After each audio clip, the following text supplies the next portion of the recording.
اور یہ بھی یاد رکھیے اسلام کا جو نظام میراث ہے یہ کوئی بائی چوائس نہیں ہے کہ عمل کر لو تو اچھی بات ہے اور اگر عمل نہیں کرو گے تو کوئی حرج کی بات نہیں ہے۔ اللہ نے جب میراث کا قانون بیان کیا تو کیا فرمایا؟ تلک حدود اللہ، اے میرے بندو یہ اللہ تعالیٰ کا بنایا ہوا قانون ہے۔ وَمَن يُطِعِ اللَّهَ وَرَسُولَهُ يُدْخِلْهُ جَنَّاتٍ تَجْرِي مِن تحتها الْأَنْهَارُ خَالِدِينَ فِيهَا أَبَدًا، جو اللہ کی بات مانے گا، جو رسول کی بات مانے گا، جو اللہ کے قانون پر چلے گا، اللہ اس کو جنت میں ڈالے گا جہاں جنت میں ہمیشہ ہمیشہ رہے گا۔ وَذَلِكَ الْفَوْزُ الْعَظِيمُ، اور یہ بہت بڑی کامیابی ہے۔ وَمَن يَعْصِ اللَّهَ وَرَسُولَهُ وَيَتَعَدَّ حُدُودَهُ، اور جو اللہ کی نافرمانی کرے گا، جو رسول کی نافرمانی کرے گا، جو اللہ کے قانون کو توڑے گا، جو اللہ کے نظام میراث کو نہیں مانے گا، جو اللہ کے بنائے ہوئے قانون کے مطابق اپنی بہن بیٹی کو حصہ نہیں دے گا، اللہ کیا فرماتا ہے؟ يُدْخِلْهُ نَارًا خَالِدًا فِيهَا، اللہ اس کو جہنم کے اندر ڈالے گا اور جہنم میں بہت لمبے ٹائم تک وہ رہے گا۔ وَلَهُ عَذَابٌ مُّهِينٌ، اور اس کو ذلیل کرنے والا عذاب دیا جائے گا۔ جہنم کی آگ، میرے بھائی ہم سوچ بھی نہیں سکتے۔ کوئی یہ نہ سوچے ارے ہم تو توحید والے ہیں، ہم جہنم میں جائیں گے، کچھ دن تک جہنم میں رہیں گے پھر نکل جائیں گے، کوئی یہ نہ سوچے۔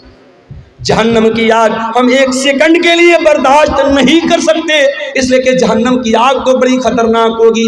اللہ فرماتا ہے کلما نضجت جلودہم بدلناہم جلودا غیرہا لیذوقوا العذاب، جب جہنم کی آگ میں تمہاری چمڑی جل جائے گی ہم دوسری چمڑی چڑھا دیں گے، ہم بار بار جلنے کی تکلیف جہنمیوں کو دیں گے۔ اگر جہنم کے عذاب کو سہن کر سکتے ہو، اگر جہنم کے عذاب کو برداشت کر سکتے ہو تو اپنی بہن اور بیٹی کا حق مار لو، اور اگر برداشت نہیں کر سکتے تو جاؤ معافی مانگو اور اپنی بہن اور بیٹی کو اس کا حق دے دو۔ ایک اور طریقہ چل رہا ہے حرام خوری کا، اور مسلمانوں میں زیادہ پایا جا رہا ہے۔ زمین میری ہے اور میری زمین کے بغل میں اس کے میرے پڑوسی کی زمین ہے، میں دھوکے سے کیا کرتا ہوں، اپنے پڑوسی کی زمین کا 1 فٹ حصہ اپنی زمین میں شامل کر لے رہا ہوں۔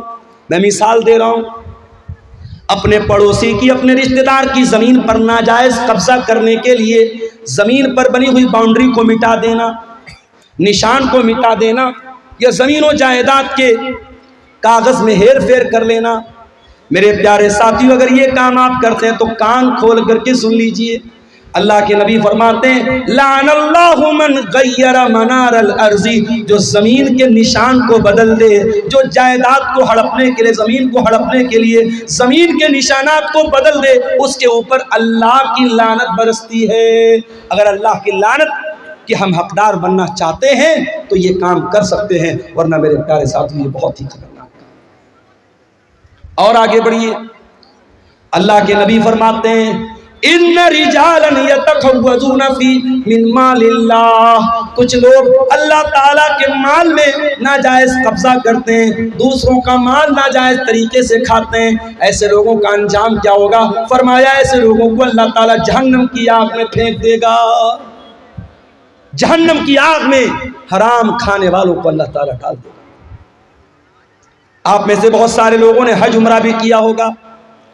سعودی عرب کے اندر داخل ہوتے ہی انڈیا کا روپیہ کام کرنا بند کر دیتا ہے، بنگلہ دیش کا ٹکا کام کرنا بند کر دیتا ہے، امریکہ کا ڈالر کام کرنا بند کر دیتا ہے۔ سعودی میں آپ گئے تو وہاں پہ سعودی ریال چاہیے آپ۔ ایک مرتبہ میں گیا عمرہ کے سفر، میں یہاں سے ریال لے کے گیا، اتفاق سے میری فلائٹ ڈائریکٹ نہیں تھی، تو دبئی کے ایئرپورٹ پر فلائٹ چینج کرنی تھی مجھے۔ اب دبئی کے ایئرپورٹ پر سامان بھوک لگ رہی تھی، کچھ کھانا تھا، تو وہ ریال بھی لینے کو تیار نہیں ہے۔ اس نے کہا کہ ہمیں دبئی کا پیسہ چاہیے، جو یونائٹڈ عرب امارات کا جو وہ درہم ہوتا ہے ہم کو وہ چاہیے، ہم کو یہاں سعودی کا ریال نہیں چاہیے۔ میرے پاس ریال تھا، میں انڈیا سے ریال بنا کے لے کے گیا تھا۔ ہر دیش کی اپنی ایک کرنسی ہے۔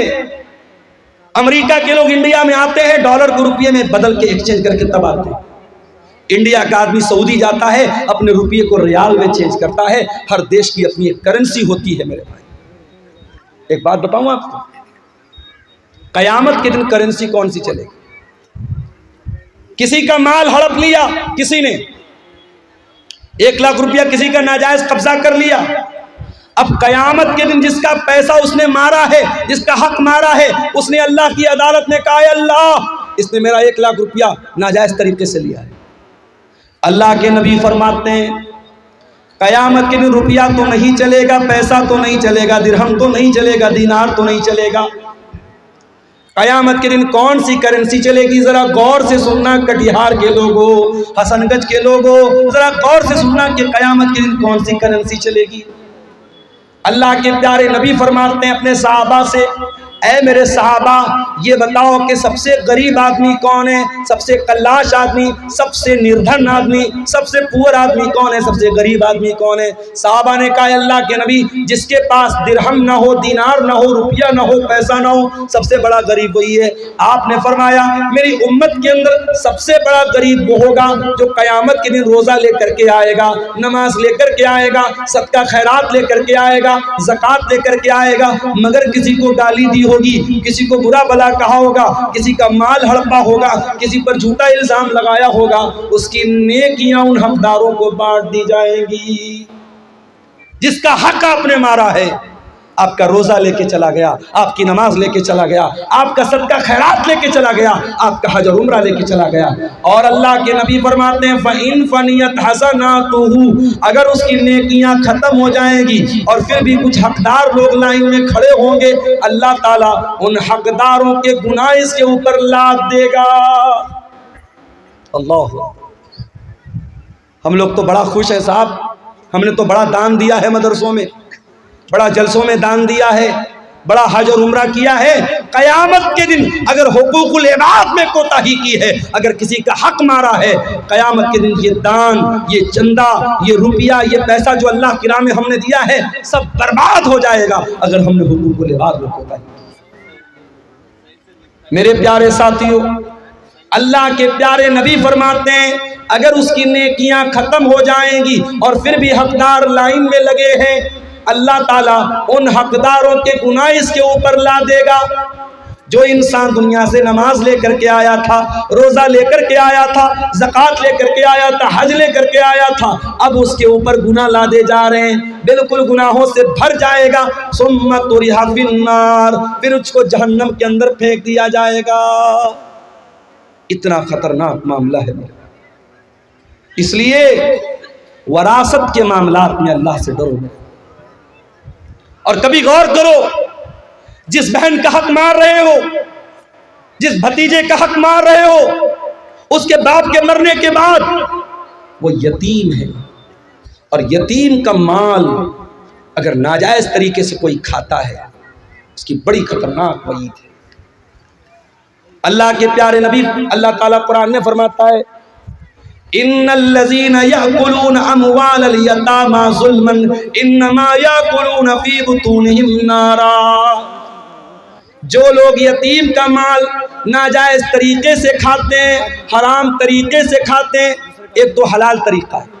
اگر کسی یتیم کی پرورش آپ کر رہے ہیں اور آپ پیسے والے نہیں ہیں، آپ اس کی پرورش کر رہے ہیں اور اس پرورش کے بدلے میں اس یتیم کا جو مال ہے اس میں سے اپنے حق بھر کا پیسہ آپ لے رہے ہیں تو اس کی گنجائش موجود ہے.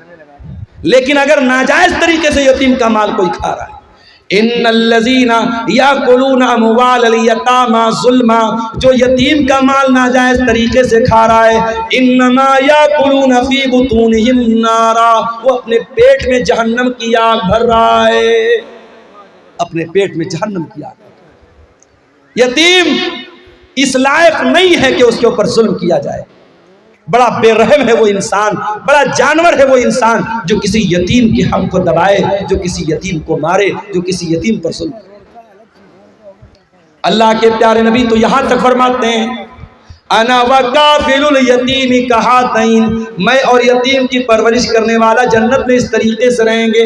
آپ نے اپنی دونوں انگلیوں سے اشارہ کر کے فرمایا جیسے یہ دونوں انگلیاں ایک دوسرے کے ساتھ ملی ہوئی ہیں، او لوگوں یتیم کی پرورش کرنے والا جنت میں میرے ساتھ رہے گا.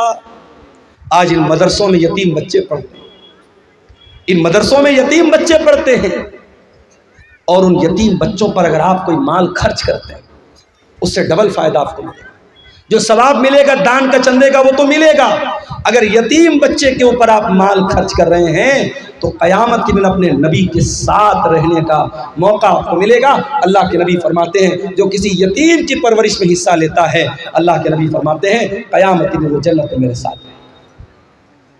میرے پیارے ساتھیوں، کسی یتیم کے مال کو ناجائز طریقے سے کھانا جب حرام ہے، آپ کی بہن بھی آپ کے باپ کے مرنے کے بعد یتیم ہو گئی، آپ کا بھتیجا اپنے باپ کے مرنے کے بعد یتیم ہو گیا، اس بھتیجے کا اس بہن کا حق مارنے کے پہلے سوچ لو کہ کل اگر تمہارے بچے یتیم ہو گئے تو ان کا کیا ہوگا۔